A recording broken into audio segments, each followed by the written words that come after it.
No one in that courtroom expected a piece of paper to change everything. By the time the jury took their seats, the verdict already felt decided. The evidence had been laid out. The testimony had been heard. The story seemed complete. What no one realized was that the most important part of the case had never been spoken out loud.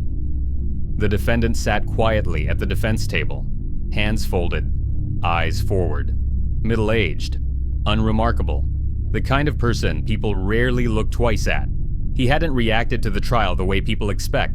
No visible fear, no anger, no desperation, just silence. The prosecution was confident. Weeks of testimony had built a timeline that appeared clean and consistent. Their key witness had been clear, detailed, and persuasive. Every question had an answer. Every answer fit neatly into the story the jury had been given. By the final day, the courtroom felt tired, not emotionally charged, but resolved. The kind of atmosphere that settles in when everyone believes there's nothing left to uncover. The judge thanked the jury for their attention and prepared to proceed. This was supposed to be the end. Then the defense attorney stood. He didn't raise his voice. He didn't dramatize the moment. He simply asked the court for permission to address a procedural issue before the verdict was read. The request was unexpected, but not unusual. The judge hesitated for a moment, then allowed it. The defense attorney held up an envelope, a single letter. At first, it didn't seem important. There was no reaction from the jury. The prosecution barely looked up. Letters appear in trials all the time. Most of them mean nothing. The attorney explained that the letter had been discovered only days earlier, mixed in with personal belongings that had never been carefully examined. It wasn't new evidence. It wasn't a confession. And it wasn't written by the defendant. It was written by someone else. That's when the prosecution objected. They argued it was irrelevant, late, improper. The case had already been built. Introducing something new now would only confuse the jury. The judge asked a single question. Was the letter already part of the official record? The answer was no. The room shifted. The judge reviewed the envelope carefully. He ruled that the letter itself could not be read aloud. It wasn't evidence of a crime. It didn't directly relate to the charges. That should have ended it. But the defense attorney asked one more question. Could the jury be informed who wrote the letter? The judge paused.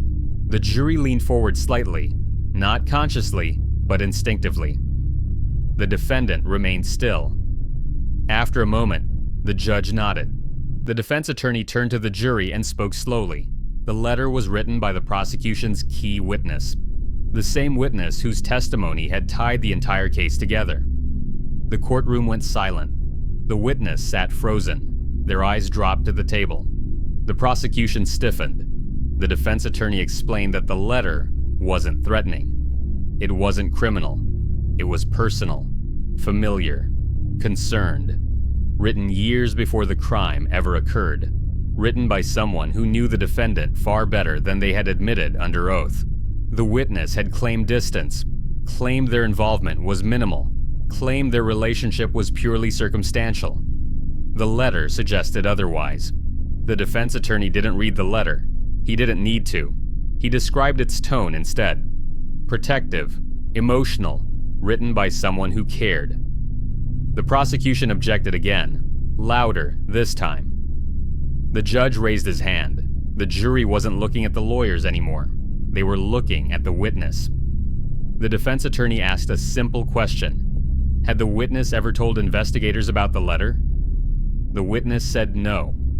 Had they disclosed the relationship to anyone involved in the case? The witness hesitated, then answered quietly, no. The silence that followed was heavier than anything that had come before it. The letter didn't prove the defendant was innocent. It didn't erase the evidence. It didn't rewrite the timeline. But it exposed something more dangerous than a missing fact. It exposed a missing truth. The judge dismissed the jury to deliberate. When they returned, the verdict shocked the courtroom. Not guilty. Later, jurors explained their reasoning. It wasn't the letter itself. It was the realization that the story they had been given was incomplete, that someone had shaped the narrative. That trust had been broken. Once doubt entered the room, it couldn't be removed. The defendant left the courtroom quietly. No celebration, no relief, just disbelief. Because sometimes, justice doesn't change because of new evidence. It changes because of a truth that was hidden too long to ignore. Like and subscribe for more true crime stories like this.